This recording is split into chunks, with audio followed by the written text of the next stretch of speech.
दोस्तों, हिंदी के एग्ज़ाम जो रेलवे की तरफ से एलडीसी के एग्ज़ाम होते हैं, जितने सारे एलडीसी के एग्ज़ाम होते हैं उसमें राजभाषा एक महत्वपूर्ण विषय है और राजभाषा से हमेशा कुछ ना कुछ क्वेश्चन आते रहते हैं। उसी के रिगार्डिंग आज हम लोग राजभाषा से रिलेटेड जितने भी क्वेश्चन आंसर हैं वो सारे करेंगे। तो आइए शुरू करते हैं राजभाषा से संबंधित सारे इम्पोर्टेंट जो क्वेश्चंस हैं। उसमें पहला क्वेश्चन है कि राजभाषा से संबंधित संवैधानिक प्रावधान भारत के संविधान के किस भाग में है? तो ये भाग 17 में है। भारत के संविधान में टोटल 22 भाग हैं और भाग 17 में जो है वो राजभाषा के विषय में उसके बारे में डिटेल में बताया गया है। दूसरा क्वेश्चन है संघ की भाषा के बारे में संविधान के किस विषय में उल्लेख है? तो ये अध्याय 1 में उल्लेख है। तीसरा क्वेश्चन है संसद में प्रयोग की जाने वाली भाषा के संबंध में भारत के संविधान के किस अनुच्छेद में उल्लेख है? तो ये 120 में है, अनुच्छेद 120। याद रहे यहाँ पे संसद में प्रयोग की जाने वाली भाषा के बारे में बताया गया है, वो है अनुच्छेद 120। उसी तरह विधानमंडल में प्रयोग की जाने वाली भाषा के संबंध में जो अनुच्छेद है वो अनुच्छेद है 210। और संघ की राजभाषा के बारे में भारत के संविधान के किस अनुच्छेद में उल्लेख है? तो ये है अनुच्छेद 343, 343। अगला प्रश्न है राजभाषा के संबंध में आयोग और संसद की समिति के बारे में भारत के संविधान किस भाग में उल्लेख है? तो ये भाग अनुच्छेद 344 में अनुच्छेद में उल्लेख है। अगला प्रश्न है राज्य की राजभाषा या राजभाषाओं के बारे में भारत के संविधान के किस में अनुच्छेद में उल्लेख है? तो ये 345 है। क्वेश्चन नंबर 8 है एक राज्य और दूसरे राज्य के बीच किसी राज्य और संघ के बीच जो क्रॉसपोंडेंस यानी पत्रादि बोलते हैं, जो भाषा के बारे में भारत के किस अनुच्छेद में उल्लेख है? तो ये 346 है। अगला क्वेश्चन है किसी राज्य की जनसंख्या के बारे में भारत किस भाग द्वारा बोली जाने वाली भाषा के संबंध में विशेष उपबंध के बारे में किस संविधान के अनुच्छेद में उल्लेख है? तो ये 347। नेक्स्ट क्वेश्चन है उच्चतम न्यायालय और उच्च न्यायालयों में अधिनियमों, विधेयकों आदि के लिए प्रयोग की जाने वाली भाषा के बारे में भारत के संविधान किस अनुच्छेद में उल्लेख है? तो ये 348 में उल्लेख है। अगला क्वेश्चन है संविधान के किस अनुच्छेद में ये उल्लेख है? ये है 350 में। 12वां प्रश्न है हिंदी भाषा के विकास के लिए निर्देश का उल्लेख भारत के किस अनुच्छेद में दिया हुआ है? तो ये 351 में है। अगला क्वेश्चन है भारत के संविधान के अनुसार संघ की राजभाषा हिंदी तथा लिपि कौन सी है? देवनागरी। अगला क्वेश्चन है संसदीय राजभाषा समिति में कितने सदस्य होते हैं? तो ये टोटल 30 सदस्य होते हैं, जिसमें से 20 लोकसभा से और 10 राज्यसभा से। 15वां प्रश्न है संसदीय राजभाषा समिति की कौन सी उप समिति रेल कार्यालय का निरीक्षण करती है? तो यह है दूसरी उप समिति। प्रश्न 16 है संसदीय राजभाषा समिति में लोकसभा कितने सदस्य होते हैं? जैसा कि मैंने पहले बताया है टोटल 20 होते हैं लोकसभा के, और राज्यसभा के कितने होते हैं? 10। और संविधान की किस अनुसूची में भाषाओं का उल्लेख है? तो 8वीं अनुसूची में भाषा का उल्लेख है। भारत के संविधान के भाग 17 में राजभाषा के प्रयोजन के कितने अनुच्छेद हैं? टोटल 9 अनुच्छेद हैं राजभाषा के प्रयोजन के लिए। राजभाषा अधिनियम कब बना था? तो ये 1963 में बना था। राजभाषा अधिनियम कब बना था? ये 1963 में बना था। राजभाषा अधिनियम की किस धारा के अधीन 14 दस्तावेजों को हिंदी और अंग्रेजी दोनों भाषाओं में अनिवार्य रूप से तैयार किया जाना, निष्पादित किया जाना जाता है? ये तो धारा 3 में है। राजभाषा अधिनियम के प्रयोजन को कार्यान्वित करने के लिए नियम बनाने की शक्ति किसके प्रदान की गई है? तो ये केंद्र सरकार को प्रदान की गई है। प्रश्न संख्या 23 है राजभाषा अधिनियम की कौन सी धाराओं के उपबंध में जम्मू कश्मीर राज्य को लागू नहीं होते हैं?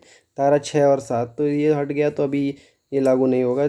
उसके बाद अगला क्वेश्चन है प्रश्न संख्या 24 राजभाषा अधिनियम में संशोधन किस वर्ष किया गया था? 1967 को किया गया था। किस वर्ष ये लागू हुआ, अधिनियम बना था? 1963 को बना हुआ था। और संशोधन कब हुआ था?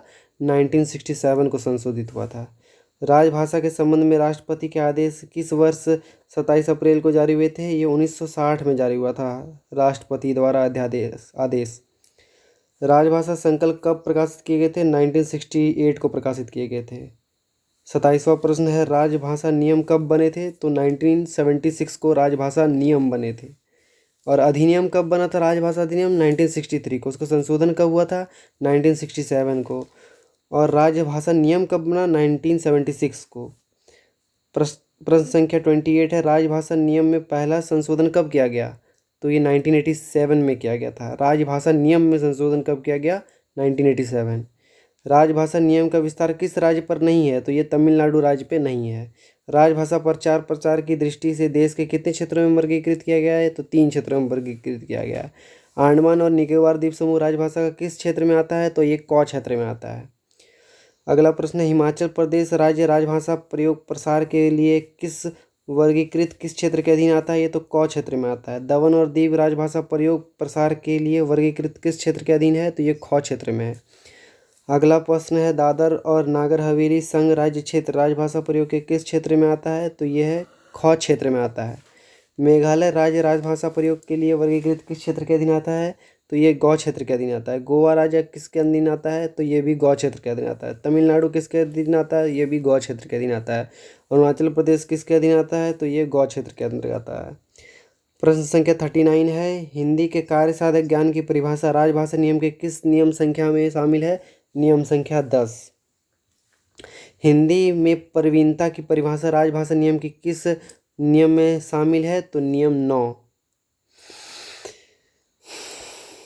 अगला प्रश्न है 42वां नंबर प्रश्न है, केंद्र सरकार के जिन कार्यालयों के कर्मचारी ने %% हिंदी का कार्य साधक ज्ञान प्राप्त कर लिया, उस कार्यालय के नाम राजपत्र में अधिसूचित किए जाते हैं। तो यह है टोटल 80% कर्मचारी अगर हिंदी का कार्य साधक ज्ञान प्राप्त कर लिया हो तो उसे अधिसूचित किया जाता है।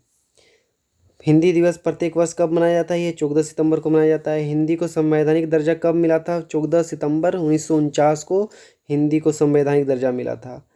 अगला प्रश्न है, संविधान की 8वीं अनुसूची में निम्नलिखित में से कौन सी भाषा सम्मिलित नहीं है? तो वो भोजपुरी जो है वो संविधान की 8वीं सूची में सम्मिलित नहीं है। बाकी नेपाली, उर्दू, सिंधी ये सब सम्मिलित है। संविधान की 8वीं सूची में शामिल भाषाओं की संख्या कितनी है? तो टोटल 22 भाषाएं हैं। अगला प्रश्न है, राजभाषा नियम के अनुसार कोई भी कर्मचारी आवेदन, अपील या अभ्यावेदन किस भाषा में कर सकता है? तो वो हिंदी या अंग्रेजी में कर सकता है। 47वां प्रश्न है, राजभाषा आयोग का गठन कब किया गया था? तो वो 7 जून 1955 में किया गया था।